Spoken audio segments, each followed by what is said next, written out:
Nous voici parvenus au 3e dimanche du temps du Carême, en ce 08 mars, une date qui porte en elle-même une lumière particulière, un souffle renouvelé, une invitation profonde à ralentir le pas pour entrer plus pleinement dans ce chemin de conversion que l'Église nous propose chaque année avec une tendresse et une sagesse inépuisables. Avec une joie sincère et une paix intérieure que rien ne peut véritablement troubler, nous célébrons ce dimanche, ce jour du Seigneur, ce jour qui appartient entièrement à celui qui est la source de toute lumière, de toute vie et de toute espérance. Ce n'est pas simplement un jour parmi d'autres dans le calendrier. C'est un jour saint, un jour consacré, un jour où l'âme est appelée à se lever plus haute que ses pesanteurs habituelles, à regarder au-delà des brumes du quotidien pour apercevoir l'horizon lumineux de la résurrection qui approche. Mais aujourd'hui, en ce 3e dimanche de Carême, nous ne mettons pas de côté les prières propres à cette saison sainte. Nous continuons de marcher dans l'esprit du Carême, avec ses exigences douces et fermes, avec ses silences habités, avec ses renoncements libérateurs, avec sa prière qui creuse en nous un espace plus grand pour accueillir Dieu. La méditation qui nous accompagne en ce jour touche une question que beaucoup portent intérieurement sans toujours oser la formuler. Une question qui surgit dans le cœur des croyants comme dans celui de ceux qui cherchent encore leur chemin vers Dieu. Cette question, la voici dans toute sa simplicité et sa profondeur. Pourquoi demander à Dieu si Dieu sait déjà tout? C'est une vérité de foi que Dieu est omniscient, qu'il connaît chaque recoin de notre existence, chaque douleur cachée, chaque désir inavoué, chaque besoin que nous portons parfois sans même en être conscients nous-mêmes. Si Dieu voit tout, s'il sait tout, si rien ne lui échappe, alors à quoi sert la prière de demande? À quoi bon ouvrir la bouche ou incliner le cœur devant lui pour lui dire ce qu'il connaît déjà mieux que nous? Cette question, loin d'être un signe de faiblesse ou de manque de foi, est au contraire le signe d'une intelligence spirituelle qui cherche à comprendre la vérité des choses. Et la réponse que la foi nous offre est d'une beauté et d'une profondeur extraordinaires, parce qu'elle nous révèle quelque chose d'essentiel sur la nature de la relation que Dieu désire entretenir avec chacun de nous. L'acte de demander à Dieu n'est pas un acte destiné à informer Dieu de quelque chose qu'il ignorerait. Dieu n'a pas besoin de nos prières pour être au courant de notre situation. Il n'a pas besoin que nous lui rappelions nos manques, nos souffrances, nos espérances. Ce qu'il désire, ce qu'il attend de nous avec la patience infinie d'un père qui guette le retour de son enfant, c'est que nous venions à lui, que nous nous approchions de lui, que nous entrions en relation avec lui. La prière de demande est donc avant tout un acte relationnel. C'est le geste d'un enfant qui tend la main vers son père, non pas parce que le père ne voit pas la main tendue, mais parce que l'acte même de tendre la main est déjà en lui-même un acte d'amour, de confiance, de reconnaissance de la dépendance filiale. Quand un enfant dit à son père « j'ai faim », il ne lui apprend rien que le père ne sache déjà. Mais cet acte simple de s'adresser à lui, de le regarder, de formuler son besoin, cet acte construit la relation, renforce le lien, approfondit la confiance réciproque. Il en va exactement de même dans notre relation avec Dieu notre Père. Si jamais vous voulez continuer à approfondir ces réflexions sur la prière et le carême avec nous, c'est le moment de vous abonner à cette chaîne. Chaque dimanche, chaque étape de ce chemin charismal, nous parcourons ensemble et votre présence ici est précieuse. Cliquez sur le bouton d'abonnement et activez les notifications pour ne manquer aucune de ces méditations. Demandez à Dieu a une valeur pédagogique immense. C'est Dieu lui-même qui, dans sa sagesse incommensurable, a voulu que la prière soit pour nous une école, un espace de formation intérieure, un chemin de maturation spirituelle et humaine. Chaque fois que nous prions, chaque fois que nous formulons une demande à Dieu, nous progressons dans notre foi. Notre foi ne grandit pas dans le confort de la certitude tranquille, mais dans l'exercice de la confiance au milieu de l'incertitude. Chaque prière que nous élevons vers Dieu est un acte de foi renouvelé, une affirmation vivante que nous croyons en un Dieu qui entend, qui répond, qui se soucie. Cette foi qui s'exerce dans la prière devient plus forte, plus enracinée, plus capable de résister aux tempêtes de l'existence. C'est comme un muscle qui se développe par l'usage. La foi qui prie est une foi qui grandit, qui se fortifie, qui acquiert une profondeur et une solidité que la foi passive et confortable ne peut jamais atteindre. La prière de demande nous enseigne aussi quelque chose d'absolument fondamental sur notre identité profonde. Nous sommes des fils, des filles de Dieu. Cette filiation divine n'est pas une métaphore, n'est pas une image poétique destinée à nous réconforter superficiellement. C'est une réalité ontologique, une vérité qui touche le plus profond de ce que nous sommes. Nous avons reçu en baptême l'Esprit qui crie en nous, « Abba, Père ». Et quand nous prions, quand nous demandons à Dieu, nous actualisons cette réalité de la filiation. Nous la vivons de manière concrète, nous la rendons présente dans notre existence quotidienne. L'attitude de la demande à Dieu est l'attitude du Fils et de la fille devant leur Père céleste. Cette attitude de filialité, comme nous pourrions l'appeler, est précisément ce que le carême est destiné à approfondir et à réveiller en nous. Parce que si souvent dans le quotidien de nos vies, nous oublions que nous sommes des enfants de Dieu, nous nous comportons comme des orphelins, portant seuls le poids de nos existences, n'osant pas nous adresser à celui qui est pourtant notre Père et qui désire ardemment nous aider. Il y a encore une dimension essentielle à comprendre concernant la prière de demande. Elle maintient vivant notre contact avec Dieu. La prière est le lien qui nous unit à lui, le canal par lequel circule la grâce divine dans nos vies. Quand nous cessons de prier, quand nous abandonnons la pratique de la demande à Dieu, ce n'est pas Dieu qui s'éloigne de nous. Dieu ne s'éloigne jamais. C'est nous qui nous éloignons de lui.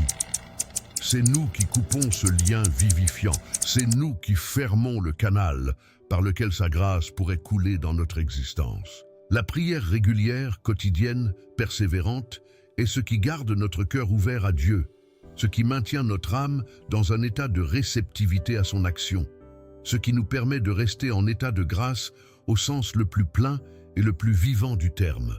Sans la prière, nous nous desséchons spirituellement, nous perdons le sens de notre vocation, nous oublions qui nous sommes et vers qui nous allons.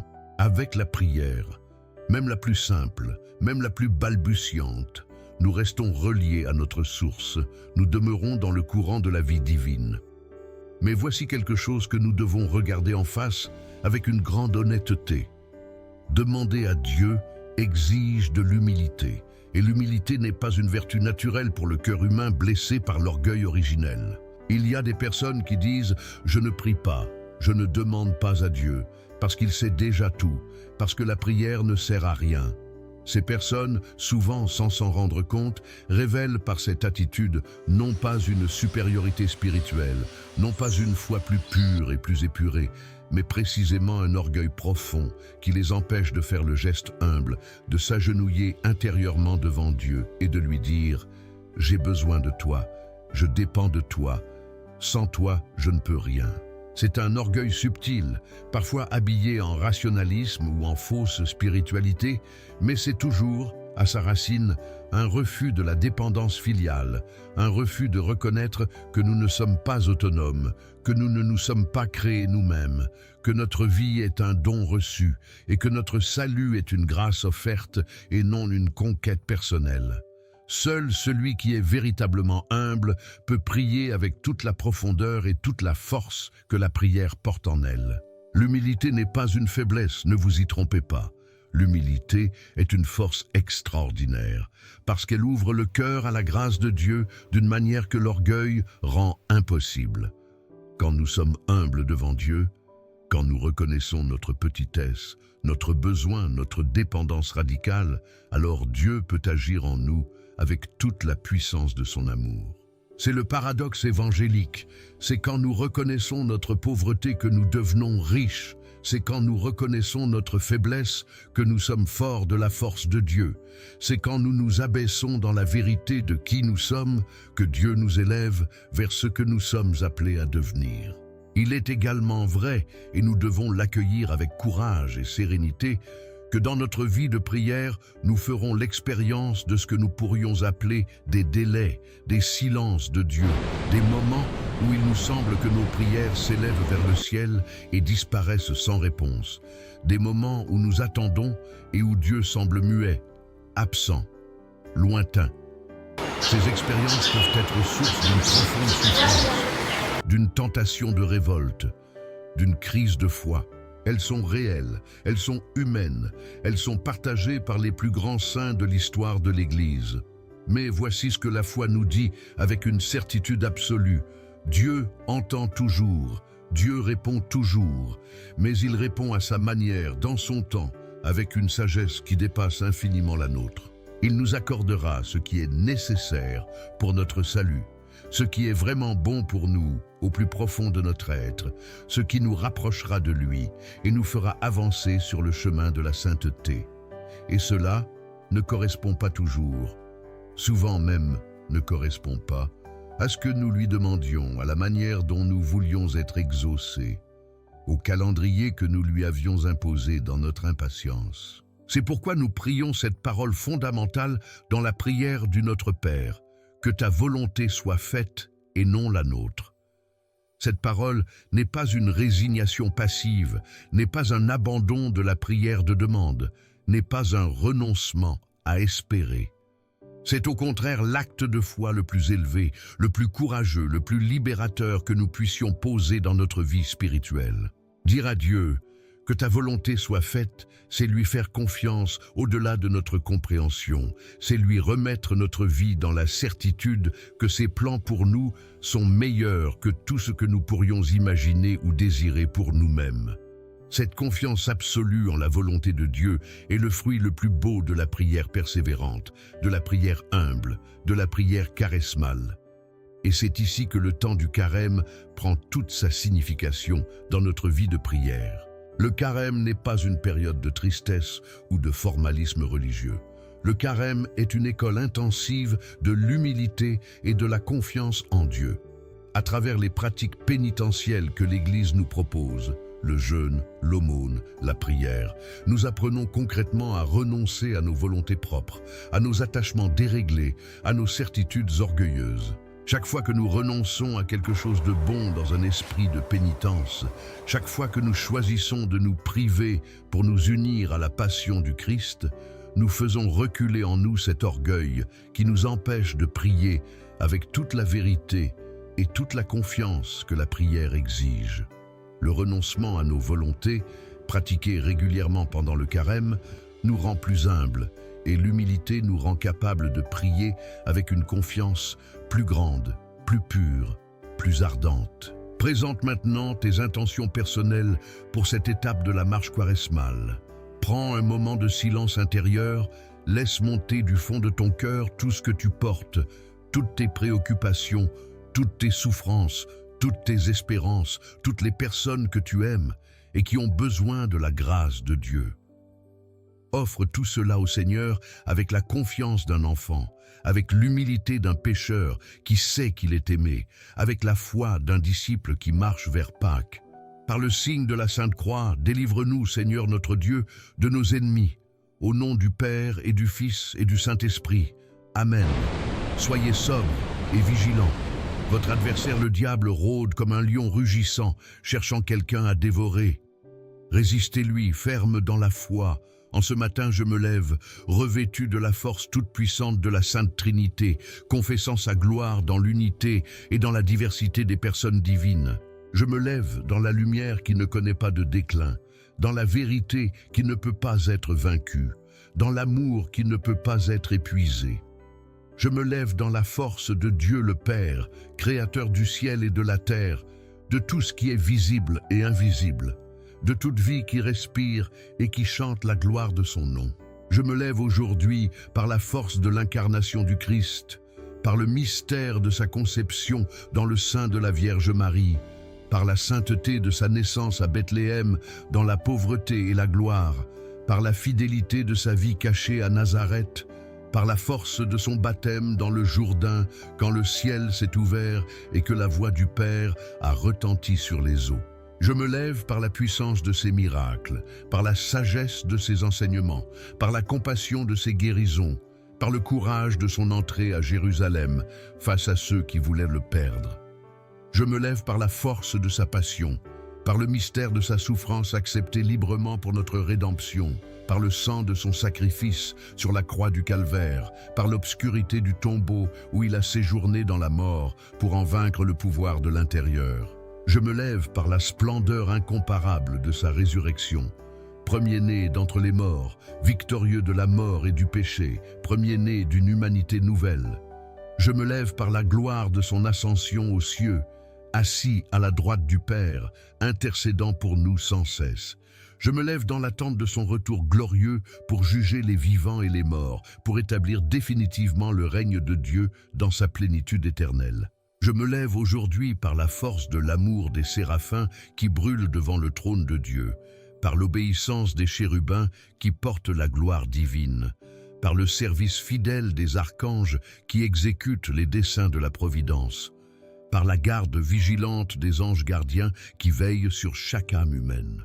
Je me lève dans la communion des patriarches, dont la foi a tracé le chemin à travers l'histoire du salut, dans la lumière des prophètes qui ont porté la parole de Dieu à travers les siècles, dans la fidélité et souvent dans la souffrance, dans l'ardeur des apôtres qui ont annoncé l'Évangile jusqu'aux extrémités de la terre, au prix de leur vie, dans la constance des martyrs qui ont témoigné du Christ par leur sang, dans la profondeur des contemplatifs qui ont creusé des puits d'eau vive dans le désert de l'histoire, dans la pureté des vierges qui ont offert leur vie comme un sacrifice de louange, dans la charité des saints et des saintes qui ont rendu visible l'amour de Dieu dans le monde.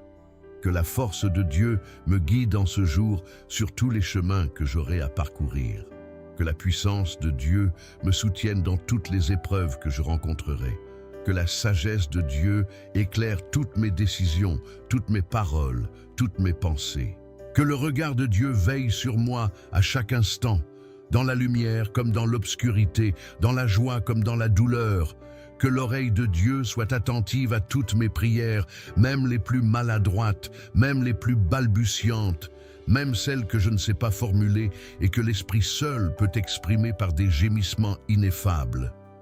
Que la parole de Dieu me rende capable de témoigner de lui avec vérité et avec courage.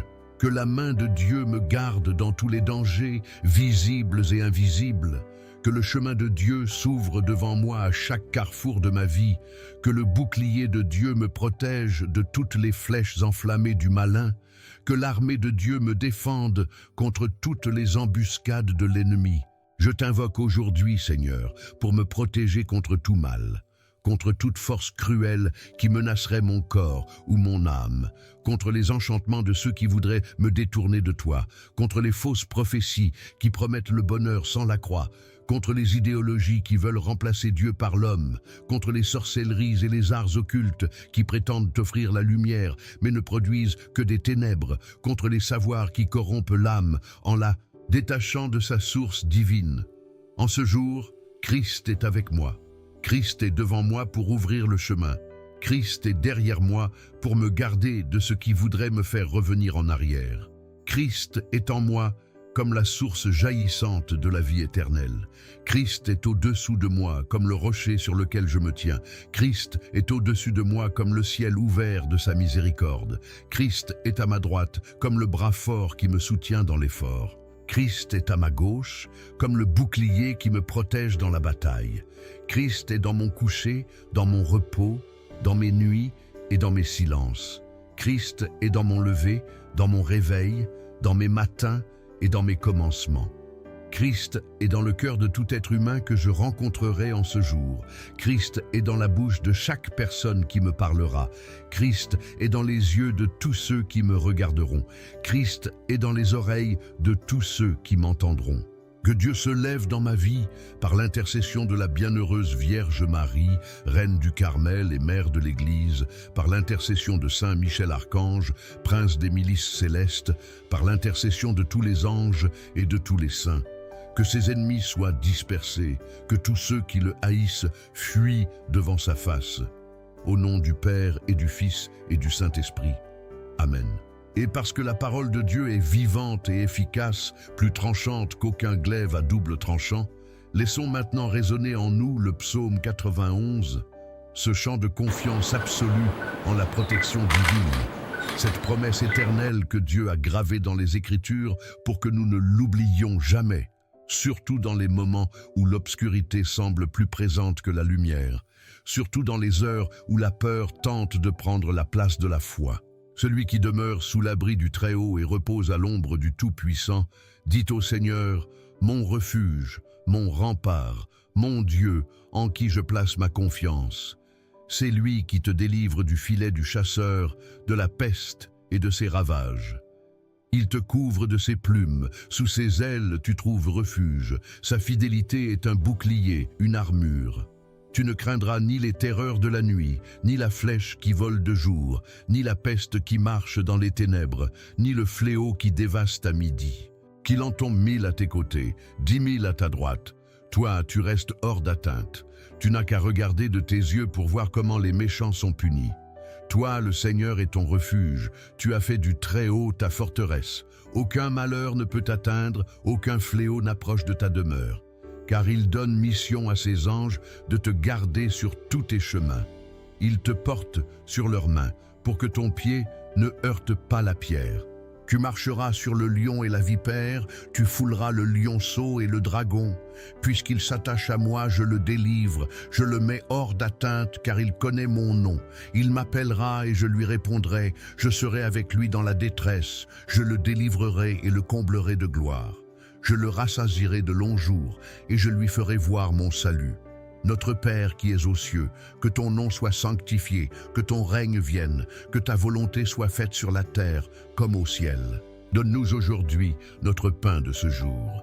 Pardonne-nous nos offenses, comme nous pardonnons aussi à ceux qui nous ont offensés. Et ne nous soumets pas à la tentation, mais délivre-nous du mal. En ce carême et en tous les jours de notre vie, délivre-nous du mal. Délivre-nous du mal, délivre-nous du mal, délivre-nous du mal, délivre-nous du mal, délivre-nous du mal, délivre-nous du mal, délivre-nous du mal, délivre-nous du mal, car c'est à toi qu'appartiennent le règne, la puissance et la gloire pour les siècles des siècles. Amen. Je vous salue Marie, pleine de grâce, le Seigneur est avec vous. Vous êtes bénie entre toutes les femmes, et Jésus, le fruit de vos entrailles, est béni. Sainte Marie, Mère de Dieu, priez pour nous pauvres pécheurs, maintenant et à l'heure de notre mort. Amen. Ô Marie, conçue sans péché, priez pour nous qui avons recours à vous, et pour tous ceux qui n'ont pas recours à vous, spécialement pour les ennemis de la Sainte Église, et pour tous ceux qui vous sont recommandés. Amen. Enfin, mes frères et mes sœurs, fortifiez-vous dans le Seigneur, et par sa force toute puissante. Revêtez l'armure de Dieu pour pouvoir tenir ferme contre les manœuvres du diable. Car ce n'est pas contre des adversaires de chair et de sang que nous avons à lutter, mais contre les principautés, contre les puissances, contre les régisseurs de ce monde de ténèbres, contre les esprits du mal qui habitent les espaces célestes. Prenez donc l'armure de Dieu, afin de pouvoir résister dans le jour mauvais et, après avoir tout accompli, tenir ferme. Tenez donc ferme, les reins saints de vérité, revêtus de la cuirasse de la justice, les pieds chaussés de l'empressement à annoncer l'évangile de paix. Par-dessus tout, prenez le bouclier de la foi, qui vous permettra d'éteindre tous les traits enflammés du malin. Recevez enfin le casque du salut et le glaive de l'esprit, c'est-à-dire la parole de Dieu. Par toutes sortes de prières et de supplications, priez en tout temps dans l'esprit. Veillez à cela avec persévérance et intercédez pour tous les saints. Amen. Père qui es aux cieux, la foi que tu nous as donnée en ton Fils Jésus-Christ, notre frère et notre Seigneur, et la flamme de charité répandue dans nos cœurs par l'Esprit Saint, éveillent en nous l'espérance bienheureuse de la venue de ton règne. Que ta grâce nous transforme en cultivateurs diligents de ces semences d'évangile que tu as répandues sur la terre et dans le cosmos, dans l'attente confiante des cieux nouveaux et de la terre nouvelle, quand, toutes les puissances du mal ayant été vaincues, ta gloire se manifestera pour toujours. Que la grâce de ce temps de carême ranime en nous pèlerins d'espérance, le désir des biens célestes et répandent sur le monde entier la joie et la paix de notre Rédempteur. À toi, Dieu béni dans l'éternité, louange et gloire pour les siècles des siècles. Amen. Que le Seigneur soit avec vous. Il est au milieu de nous. Notre protection est dans le nom du Seigneur qui a fait le ciel et la terre. Que le Seigneur Jésus-Christ soit avec toi pour te protéger, devant toi pour te conduire, derrière toi pour te garder, qu'il veille sur toi, te conserve et te bénisse en ce temps de carême. Amen. Et que la bénédiction de Dieu Tout-Puissant, Père, Fils et Saint-Esprit, descende sur vous et demeure pour toujours. Amen. Si ce chemin caresse mal, ces prières et ces méditations du dimanche touchent quelque chose de vif en toi, si tu te reconnais dans cette marche vers Pâques et que tu veux continuer à parcourir cette route en communauté, abonne-toi à cette chaîne. Chaque semaine est une nouvelle étape, un nouveau souffle, une nouvelle invitation à aller plus profond. Rejoins cette communauté de priants et de chercheurs de Dieu et dis-nous dans les commentaires qu'est-ce que cette méditation a éveillé en toi aujourd'hui. Qu'est-ce que tu retiens de cette réflexion sur la prière, l'humilité, la confiance en Dieu? Partage ton expérience de ce carême, ce que tu vis, ce qui te touche, ce qui te transforme. Ta parole peut être exactement ce dont quelqu'un d'autre a besoin pour continuer à marcher. Nous sommes ensemble sur ce chemin. Demeure dans la paix et dans la joie qui viennent de Jésus.